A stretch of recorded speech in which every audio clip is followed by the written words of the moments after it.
সেদিন একটা অনুষ্ঠান বাড়িতে গিয়ে হঠাৎ একটা কথা কানে এলো। আমার শ্বশুর বাড়ি কিন্তু এরকম নয়, ওরা আমাকে বিয়ের পরেও চাকরি করার পারমিশন দিয়েছে। পারমিশন? ছোটবেলা থেকে রোজ স্কুলে গিয়ে পরীক্ষার সময় রাতের পর রাত জেগে পড়াশুনো করে বাসে ট্রামে ধাক্কা ধাক্কি করে কলেজ পাশ করার পর একটা মেয়ের ভবিষ্যৎ আজও নির্ভর করে শ্বশুর বাড়ির একটা পারমিশনের উপর, যা না পেলে তার এত বছরের পরিশ্রম মুহূর্তে ধূলিসাৎ। এ কথাটাই ভীষণ ভাবালো আমাকে।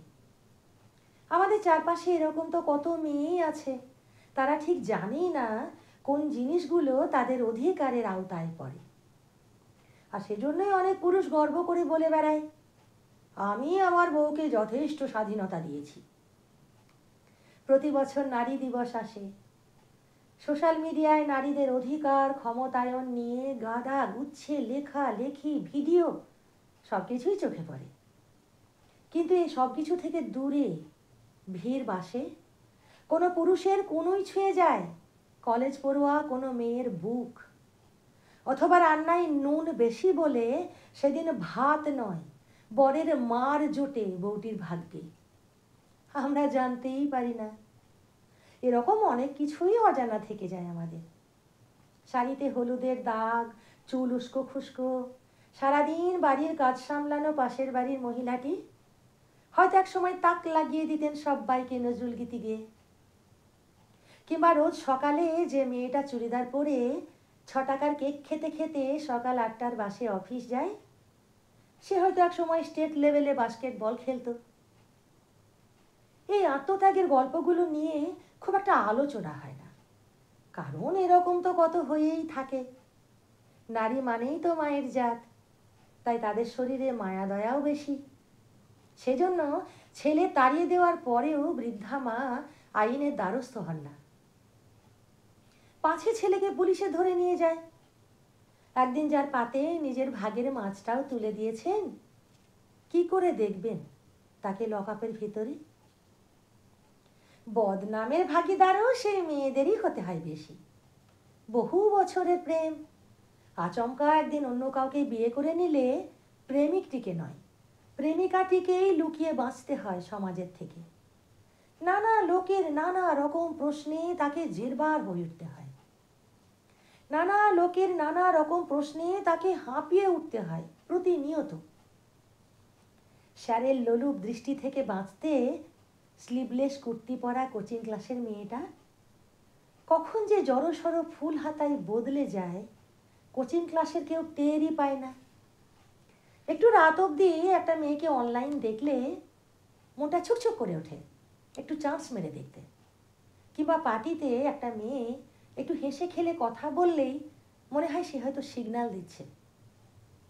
তবে সব থেকে বড় সমস্যাটা হয় মেয়েরা একটা উঁচু পদে যদি একটা চাকরি জুটিয়ে ফেলে, অথবা সংসারের যে পুরুষ সদস্যটি তার থেকে একটু বেশি রোজগার করে ফেললে। মেল ইগো যে কি সাংঘাতিক জিনিস তখন তা হাড়ে হাড়ে টের পাওয়া যায়।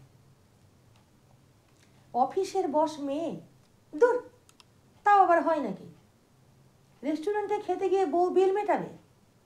না না, আত্মীয় স্বজন বন্ধু বান্ধব তারা কি ভাবে? এত দূর অবধি তবু ঠিক আছে, মেনে নেওয়া যায়। কিন্তু সব থেকে খারাপ কখন লাগে বলুন তো? যখন নিজের যোগ্যতায় নিজের ক্ষমতার জোরে সাকসেস পাওয়া একটা মেয়ের পিছনে কিছু কিছু লোক বলে ওঠে, দেখো কত লোকের সঙ্গে কি কি সব করে বেরিয়েছে সাকসেস পাওয়ার জন্য। তবে যদি ভাবেন এই সব কিছু শুধুমাত্র নিম্নবিত্ত বা মধ্যবিত্ত ঘরে জন্মানো মেয়েদেরই সহ্য করতে হয় আর উচ্চবিত্ত পরিবারের মেয়েরা খুব সুখে থাকে, তাহলে সেই ধারণাটা আজই বদলে ফেলুন। কারণ দামি মেকআপের আড়ালে কালশিটে লুকিয়ে থাকে তাদেরও। তাহলে কি সব পুরুষ খারাপ?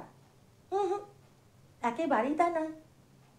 আমি এমন অনেক পুরুষকে দেখেছি যারা প্রত্যেক দিন সকালে স্ত্রী অফিস যাওয়ার আগে তার জন্য টিফিন বানিয়ে দেয়। আমি এমন অনেক পুরুষকে দেখেছি যারা প্রেমিকার জন্য রাতের পর রাত জেগে পরীক্ষার সময় নোটস তৈরি করে দেয়।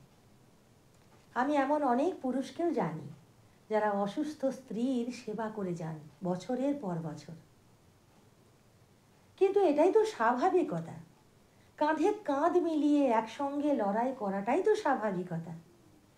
বছরের পর বছর ধরে নারী তো শুধু এটাই চেয়ে এসেছে যে পুরুষ সঙ্গীটি তাকে দুর্বল নয়, বরং সহযোদ্ধা ভাবুক, তার অফিসের লোকেরা তাকে সহকর্মী ভাবুক।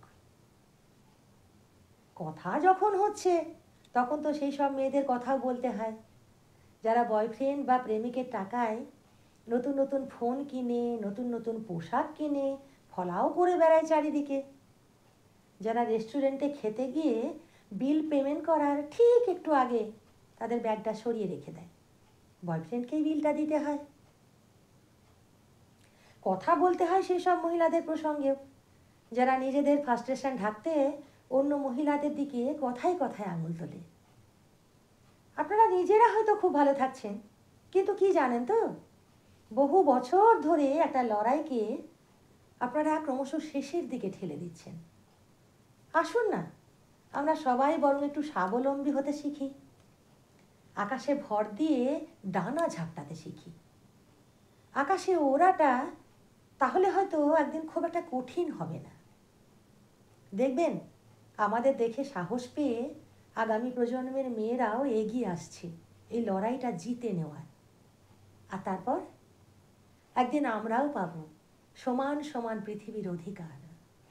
একদম পাবই।